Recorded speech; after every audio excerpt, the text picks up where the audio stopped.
सकाळी संजय राजाराम राऊत बोलत असताना करुळकर ह्या विषयावर जेव्हा ते बोलले तेव्हा संघावर त्यांनी काही आरोप केलेले आहेत. ह्यांचं थोबाड जो आयसिसचा मोरका जो पुण्यामध्ये सापडला डॉक्टर सरकार नावाचा, तेव्हा हे संजय राजाराम राऊत काही बोलले नाही. तेव्हा त्यांच्या थोबाडावर कुलूप लागलेलं. असंख्य तरुणांना आयसिसच्या माध्यमातून अतिरेकी बनवण्याचा कारखाना त्या डॉक्टर सरकार पुण्यावर चालवत होता. त्या संदर्भात ना सामनामध्ये अग्रलेख आला आणि नाही ह्या संजय राजाराम राऊतनी काय त्याच्याबद्दल थोबाड उघडलं. मला आठवतं सरसंघचालक मोहन भागवतजींना आपण राष्ट्रपती करा असा प्रस्ताव तेव्हा उद्धवजींकडून आणि त्यांच्या शिवसेनेतून आलेला, आणि आता अचानक त्यांना राष्ट्रसंघावर टीका करण्याचं आठवतं. म्हणजे हे किती स्वार्थी लोक आहेत, किती देशद्रोही लोक आहेत. पाकिस्तानचा केवढा ह्यांना पुळका आला आहे ह्याचंच उत्तम उदाहरण ह्या निमित्ताने दिसून येतं.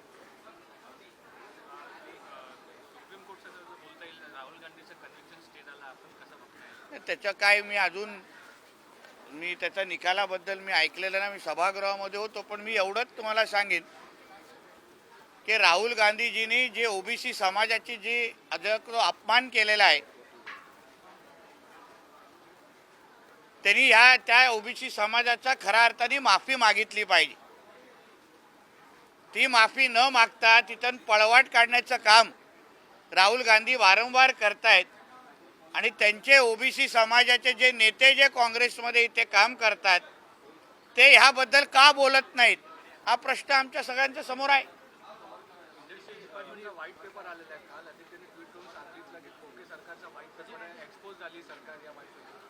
मला वाटतं की आदित्य ठाकरेंनी व्हाईट पेपर वाचला आहे का, व्हाईट पेपरमध्ये काय कंटेंट आहे त्याबद्दल तरी त्याला आलं आहे का.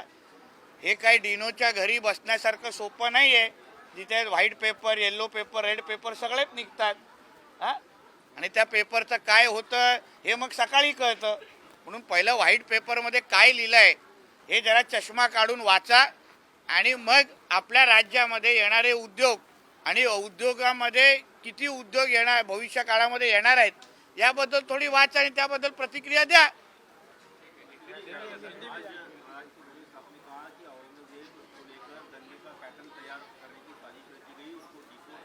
जा रहा है और औरंगजेब का महिमा मंडन महाराष्ट्र में नहीं चलेगा. अबू आदमी की तरफ कह रहे कि औरंगजेब ने काफ़ी सारे विधायक काम किए हैं और उसने कई सारे अच्छे काम किए, वो भी सरकार को बताया. आज जो सुबह हमारे देवेंद्र फडणवीस जी ने विधान परिषद में जवाब दिया, उसी तरीके का जवाब कल उन्होंने विधानसभा में भी दिया था. उन्होंने ये स्पष्ट कल ही कर दिया था कि औरंगजेब या औरंगिया जिसको हम बोलते हैं, क्योंकि उसको इज्जत देने की जरूरत ही नहीं है, जिसने स्वराज्य के विरुद्ध बहुत बड़ी संघर्ष करवाया, बहुत हिंदू मंदिरों तोड़े, हिंदू महिलाओं के ऊपर, हिंदू समाज के ऊपर बहुत अत्याचार यही औरंगजेब ने किया. तो उसके बारे में जो उसका फोन स्टेटस के ऊपर फोटो लगाते हैं उनके ऊपर क्या कार्रवाई कर सकते हैं, इस बारे में हमारी डिपार्टमेंट इन्वेस्टिगेशन कर ही रहा है. मगर उसके साथ उसके पीछे का जो मास्टरमाइंड कौन है वो ढूंढने का भी काम हमारा होम डिपार्टमेंट कर रहा है, और जल्द ही सब समझ में आएगा कौन इसके पीछे है, कौन इस तरीके का महाराष्ट्र में वातावरण खराब करने की कोशिश कर रहा है. इसके सब के बारे में मालूमात जल्दी ही बाहर आएगी. सर, अवैध धर्मांतरण और लव जिहाद को लेकर कानून बनाने की जो कवायद है वो अब शुरू हो चुकी है. आज सदन में भी फडणवीस जी ने इस बात को कहा है, इसको कैसे देखते हैं? जल्दी हमारे सबका ही आग्रह है, जिस तरह उत्तर प्रदेश गुजरात में एक सक्षम लव जिहाद का जो कायदा है जिससे हम धर्मांतर बड़े पैमाने पर रोक सकते हैं, तो उसी तरीके का कायदा हमारे महाराष्ट्र में जल्द ही आने वाला है. और ऐसा कायदा आएगा जिससे हमारा महाराष्ट्र धर्मांतर मुक्त होगा. हाँ, कोई भी हमारी बहनें जो इस बारे में उनकी ज़िंदगी खराब की जाती है वो सारी चीज़ें रुकेंगी और महाराष्ट्र में हमारे माता बहन ये सुरक्षित तरीके से घूम पाएंगे, इस तरीके का कायदा जल्द ही आने वाला है। विधान परिषदेमध्ये उत्तर देताना देवेंद्र फडणवीसांनी सांगितलं की बारसूसारखी जी आंदोलनं आहेत किंवा मग इतर आंदोलनं आहेत, प्रकल्प आहेत, त्याच्यामध्ये जी लोक असतात त्यांना बाहेरनं फंडिंग होतं. ती लोक बँगलोरशी रिलेटेड आहेत, ग्रीनपीस संस्थेशी रिलेटेड आहेत. आदित्य ठाकरेंवरती रोख होता का देवेंद्र फडणवीसांचा? नाही, जसा फडणवीस साहेबांनी वरती सांगितलं बारसू संदर्भात आणि काही दिवसा अगोदर ज्याबद्दल आमच्या आशिष शेलार साहेबांनी पण उल्लेख केला, बारसू संदर्भात काही व्यवहार आता पाकिस्तानमध्ये सुरू आहेत. तर मला प्रश्न ह्या निमित्ताने उद्धव ठाकरे आणि त्यांच्या टोळीला विचारायचं आहे की उद्धव ठाकरेंना पाकिस्तानकडून बारसू थांबवण्यासाठी किती खोके आले. आता हे बारसू थांबवण्यासाठी, ग्रीन रिफायनरी किंवा महाराष्ट्राचा विकास थांबवण्यासाठी आता मातोश्रींनी पाकिस्तान बरोबर डीलिंग सुरू केली आहे का? की नवीन मातोश्रीमध्ये नेमकं पाकिस्तानची किती गुंतवणूक आहे? आणि ह्यासाठी उद्धव ठाकरे, त्यांचा मुलगा आणि जे काय जे ह्या व्यवहारामध्ये उद्या असतील तर त्यांच्या विरुद्ध देशद्रोहीचा खटला चालवा.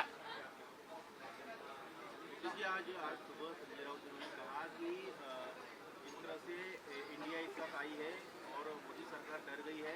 मणिपुर हो, राजस्थान हो, हरियाणा हो, गुजरात में दंगों का पैटर्न जो है वो देश भर में इम्प्लीमेंट करना चाहते हैं और चुनाव जीतना चाहते हैं. मुद्दा मेरा ऐसा है, मुझे याद है 2019 में उद्धव जी के नारा क्या था, पहले मंदिर फिर सरकार.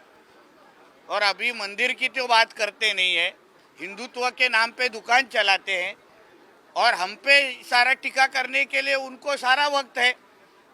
जहाँ अगर मणिपुर की बात कर रहे हैं तो उस तरह के वेस्ट बंगाल के बारे में बात क्यों नहीं करते? वहाँ कुछ दंगे हो नहीं रहे, वहाँ बहुत सुख शांति है क्या? वहाँ लोगों के ऊपर, लोगों को मारा नहीं जा रहा है, लोगों को जलाया नहीं जा रहा है.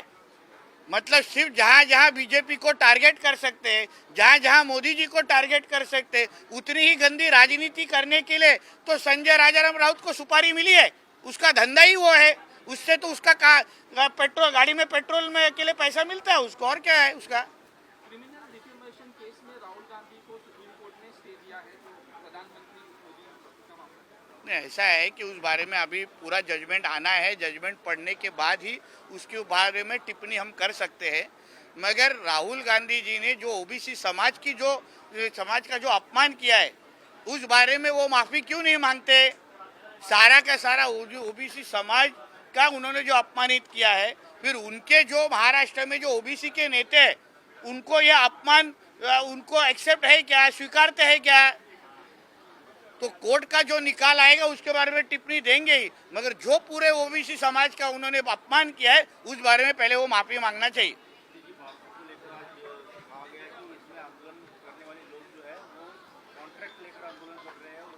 देखिए, हमारे महाराष्ट्र और देश में जब भी कोई प्रोजेक्ट आता है उसको रोकने के लिए एक बहुत शक्तियां तैयार हो जाती है, जिसके बारे में हमारे देवेंद्र फडणवीस जी ने आज सुबह उसके बारे में कुछ इन्फॉर्मेशन हाउस में दी. और वैसे ही कुछ इन्फॉर्मेशन कुछ दिनों पहले आशीष शेलार जी ने भी दी थी कि बारसू में आने वाले रिफाइनरी रोकने के लिए पाकिस्तान का एक एंगल है. और वो एंगल जिस तरीके से बाहर आया और जब से ज़्यादा रुकाने के लिए, विरोध करने के लिए कौन था? उद्धव ठाकरे और उसके लोग. तो मेरा ऐसा सवाल है कि उद्धव ठाकरे और पाकिस्तान के बीच में जो है संबंध है, उस बारे में इंक्वायरी होनी चाहिए कि उद्धव ठाकरे को बारसू जाने के लिए पाकिस्तान से फंडिंग हुई थी क्या? मातोश्री में इस बारे में कुछ डीलिंग हुई थी क्या? मातोश्री में जो इनके अकाउंट है उस अकाउंट में से पाकिस्तान से कुछ पैसा आया था क्या, खोके आए थे क्या? इस बारे में थोड़ी अभी इंक्वायरी होनी चाहिए, या तो एनआईए के तरफ से हो, सीबीआई के तरफ से हो. क्योंकि इस तरीके से पाकिस्तान से अगर कोई फंडिंग कर रहा है तो इसको टेररिस्ट ऑर्गेनाइजेशन में ऐसी फंडिंग होती है, और वही ऐसी फंडिंग अगर उद्धव ठाकरे के पास आई रहेगी तो उसके बारे में जांच होनी चाहिए. Thank you. देश विदेशातील प्रत्येक घडामोडींचे लाईव्ह अपडेट मिळवण्यासाठी आता साम टीव्हीच्या सर्व सोशल मीडिया प्लॅटफॉर्मला लाईक, फॉलो आणि सबस्क्राईब करा. तसंच सर्व नोटिफिकेशनसाठी बेल आयकॉन प्रेस करायला विसरू नका.